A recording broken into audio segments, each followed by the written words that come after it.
will not be thought of as disrespectful to these gentlemen, if entertaining as I do a character very opposite to theirs, I shall speak forth my sentiments freely and without reserve.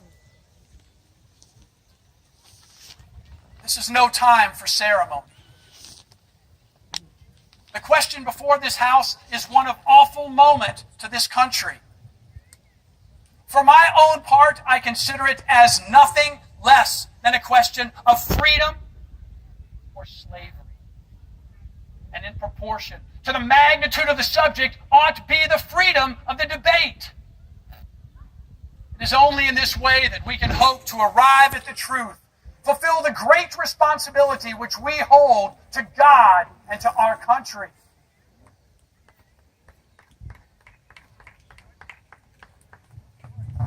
Should I keep back my opinions at such a time for fear of giving offense, I should consider myself as guilty of treason towards my country and guilty of an act of disloyalty against the majesty of heaven, which I revere above all earthly kings.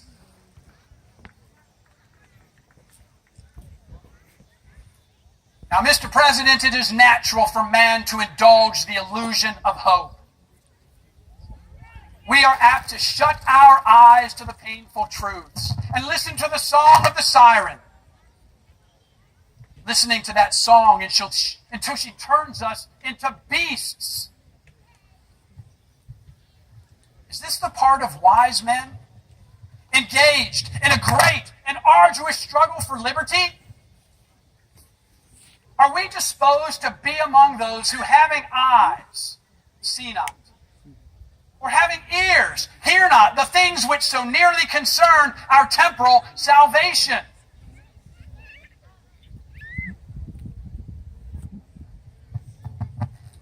For my own part, whatever anguish of spirit it may cost, I am willing to know the whole truth. I'm willing to know the worst and to provide for it. I have but one lamp by which my feet are guided, and that is the lamp of experience. I know of no other way of judging the future but by the past. And judging by the past, I wish to know what there has been in the conduct of the British ministry for these last 10 years, which justifies the hopes with which these gentlemen have been pleased to solace themselves and this House. Is it that insidious smile with which our petition has been lately received? Trust it not, sir. It shall prove to be a snare to your feet. Suffer not yourselves to be betrayed by a kiss. Ask yourselves how this gracious reception of our petition comports with the warlike preparations which cover our waters and darken our land. Tell me, are fleets and armies necessary to a work of love and reconciliation? Tell me, have we shown ourselves so unwilling to be reconciled that force must be called in to win back our love? Let us not deceive ourselves. These are implements of war and subjugation. These are the last arguments to which a king resorts. I ask, what means this martial array if its purpose be not to force us into submission? Can gentlemen assign any other possible motives for it? Has Great Britain any enemy in this quarter of the world to call for all this accumulation of navies and armies? No, sir. She has none. They are meant for us. They can be meant for no other. They are sent over to bind and to rivet upon us those chains which the British ministry have been for so long forging. And what have we to oppose them? Shall we try argument We have been trying that for the last 10 years. Have we anything new to offer on that subject? Nothing. We have held this subject up in every light that it is capable, but it has been all in vain. Shall we resort to entreaty or humble supplication?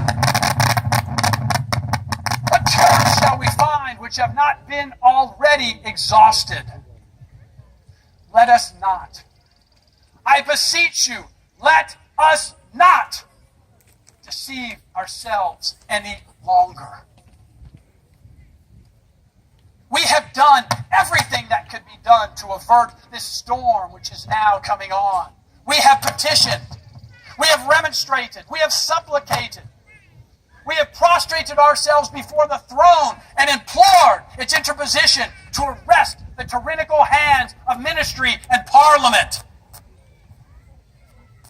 Our petitions have been slighted. Our remonstrances have produced additional violence and insult. Our supplications have been disregarded. We have been spurned with contempt from the foot of the throne. In vain after these things may we indulge the fond hope of peace and reconciliation.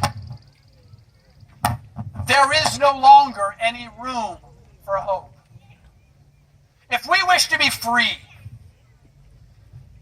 if we mean to preserve, unviolate these inestimable privileges for which we have been for so long contending, if we mean not basely to abandon the noble struggle that we have been for so long engaged in, and which we have pledged ourselves never to abandon until the glorious object of our contest has been obtained, we must fight. I repeat that. We must fight. An appeal to arms and to the God of hosts is all that is left us. They tell us that we are weak, unable to cope with so formidable an adversary. But when shall we be stronger? Will it be next month? Next year? Will it be when we are totally disarmed and a British guard is stationed at every house? Shall we gather strength by irresolution and inaction? Shall we acquire the means of effectual resistance while lying supinely on our backs, while hugging that delusive phantom of hope? Until our enemies shall have bound us hand and foot. Sir, we are not weak if we make proper use of the means which the God of nature has placed in our powers. 3 millions of men armed in the holy cause of liberty, and in such a nation as that which we possess, these men are invincible against any force the enemy shall send against us. Besides, sir, there is a just God who presides over the destinies of the nations, and He will raise up friends to fight our battles for us.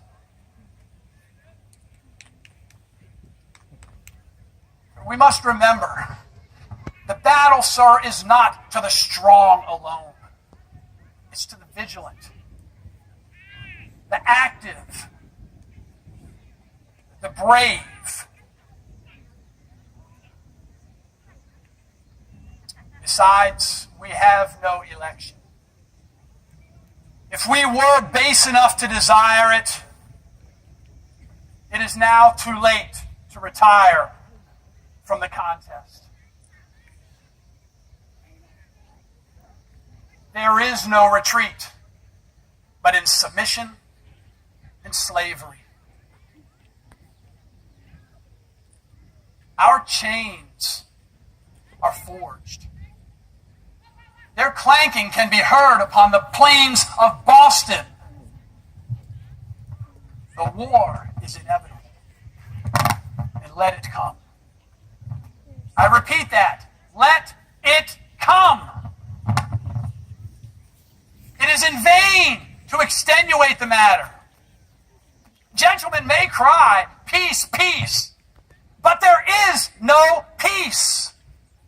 The war has actually begun.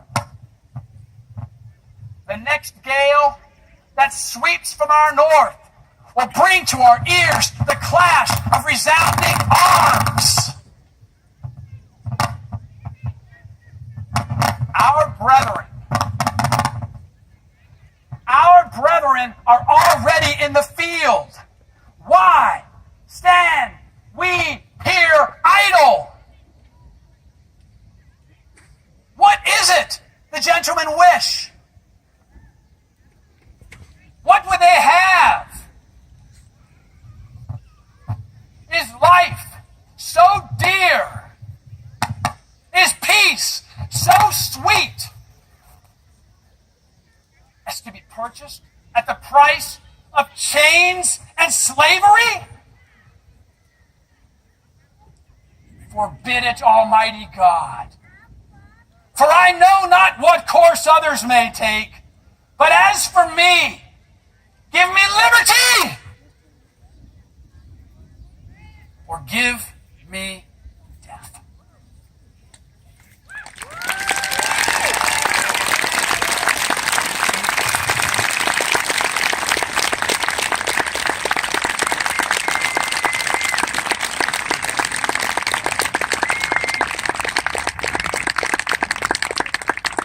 Thank you very much. I can only wish that the delegates responded the same way.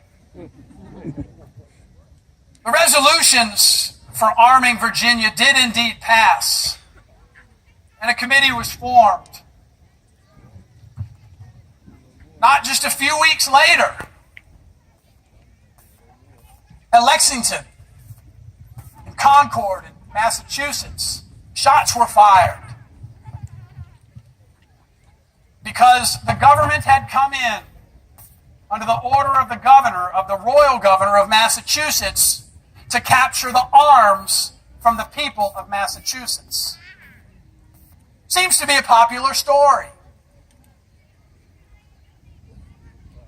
Within a few days, the same thing happened here in Virginia. No shots were fired, but under the orders of Governor Dunmore, the gunpowder in Williamsburg was stolen, taken upon a royal ship. I gathered men and I marched on Williamsburg in order to demand the return of the gunpowder or payment for the gunpowder. I was ultimately met by a representative of the governor, with the promise to pay for the powder. And it was as a result of that he issued the resolutions which I scrapped a few moments ago, where he referred to my delusional followers and my rebellious actions. So once again, I pose the question to you. Was I rebellious because I was defending my nation? I don't believe I was. I believe I was somebody who was doing what was right. Now let me leave you with these words as we celebrate our independence this year. When we refer to American independence, whether it becomes a blessing or a curse, depends upon each and every one of us. It depends upon the use that each and every one of us place upon the gracious gifts, the gracious blessings that God has bestowed upon us. If we are wise, we will be great and happy. But if we are of a contrary character, we will be miserable. Righteousness alone will exalt us as a nation.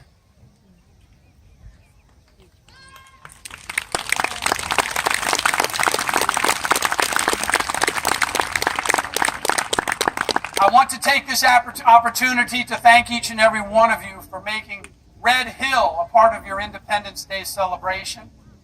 As was mentioned, I'll be available to meet folks afterwards. And then a little bit later, we'll talk a little bit about the Declaration of Independence, and we'll read the document itself. Happy Independence Day!